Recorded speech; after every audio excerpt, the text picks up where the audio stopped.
มาไผที่กำลังตามหารถตอนเดียวเนาะ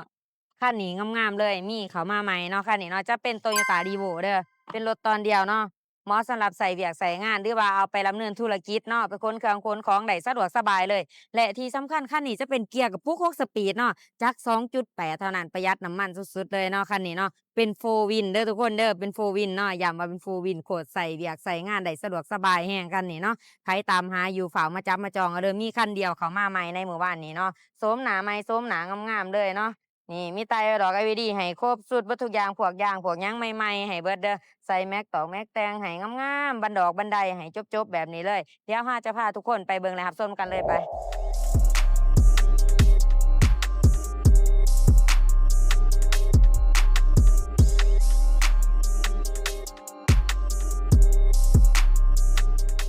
สบายดีทั้งสองเอง JN เล่าข่าวด่วนลาวเนาะมื้อนี้มี Toyota REVO คันนี้จะเป็นรถตอนเดียวเด้อ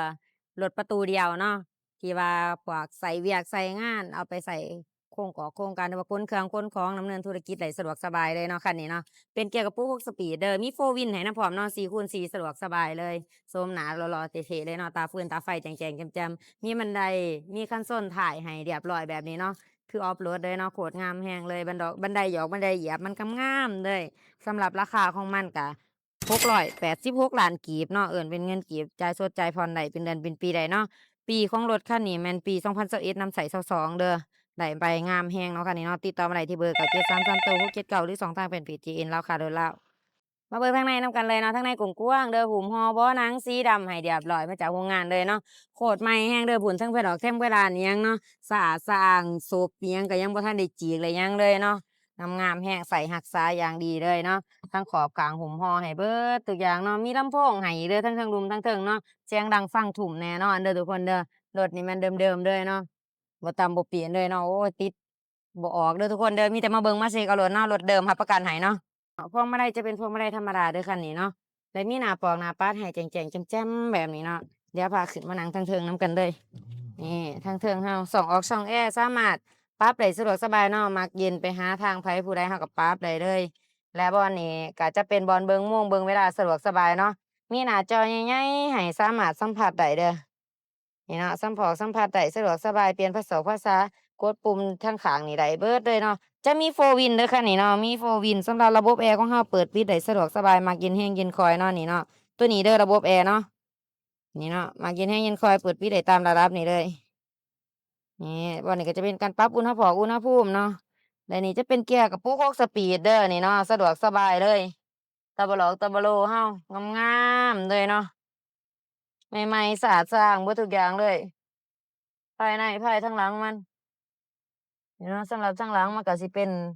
แคปใต้แบบนี้เลยเนาะเป็นรถตอนเดียว ใส่บันไดเหยียบมาให้แบบเท่ๆเลยเนาะนี่แน่นหนาเด้อโยมได้เลยนี่เดี๋ยวมาเบิ่งเบื้องหลังกระบะนำกันเลยเนาะเบื้องหลังกระบะของเราตาฟืนตาไฟแจ่งๆแจ่มๆเลยเนาะแล้วก็ใส่อันนี้คันส้นหลังนี่เนาะหรือว่าบันไดเหยียบทางหลังเรานี่แบบออฟโรดเลยเนาะสะดวกสบายเอาไปแก้ไปดากไปดึงนี่ได้สะดวกเลยไปใส่ธุรกรกิจสบายแฮงเนาะมีโฟร์วินให้แบบนี้ไปทางหญ้าทางหยังเราก็บ่ได้ย้านบ่ได้ให้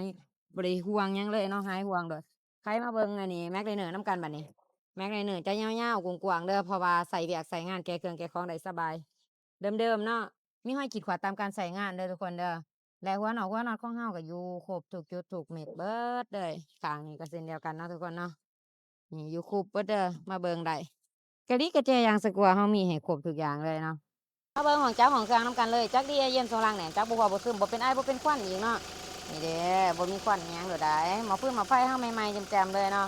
นี่หัวน็อตอยู่ครบทุกจุดทุกเม็ดตัว L นี่ข้างนั้นจะเป็นตัว R เนาะนี่เป็นตัว R หัวน็อต อยู่ครบเบิดทุกอย่างฟ้ากระป๋อกระโปรงเฮาเดิมๆเด้อมีโลโก้ Toyota อยู่ครบให้เบิดทุกอย่างมาเบิ่งมาเช็กได้เลยเนาะ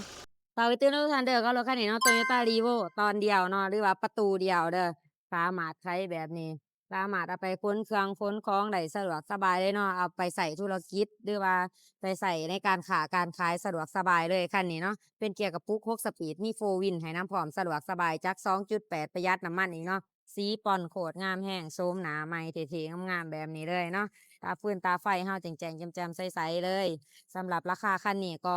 686,000,000กีบเนาะมาโอ้มาร่วมกันได้จ่ายสดจ่ายผ่อนได้เป็นเดือนเป็นปีได้เนาะผ่อนได้ทุกสกุลเงินเด้อต้องการเอารถมาแลกมาเปลี่ยนมาเทิร์นกันก็ได้เนาะติดต่อมาได้ที่เบอร์97330 679เก้าเนาะ รือช่องทางแฟนเพจ JN ลาวค่ารถลาวของเราก็ได้เนาะเราจะมีโพรโมชันขึ้นป้ายโอนชื่อให้ทุกท่านนำเด้อแล้วก็ประกันผอกประกันภัยมีให้ครบเลยแถมฟรีตู้เย็นแล้วก็มีหม้อแดงหม้อหุงข้าวเนาะหรือว่าเบียร์เย็นๆจากทางห้านเงินเติมน้ำมันให้อีกเนาะเต็มถังเลยน้ำมันนี่เนาะเติมให้ไปเลยรับประกันมือสร้างให้อีก6เดือนเด้อทุกคนเด้อมีอีกหลากหลายอย่างที่เราจะแถมให้เนาะฝากมาจับมาจองเอาเด้อคันนี้มีคันเดียวเนาะรถอยู่ปากเซเด้อทุกคนเด้อ มาจำมาจองเอาเลยฝากกดไลค์กดแชร์กดติดตาม2ของเราไว้เด้อเพื่อรับชมคลิปต่อไปว่าทาน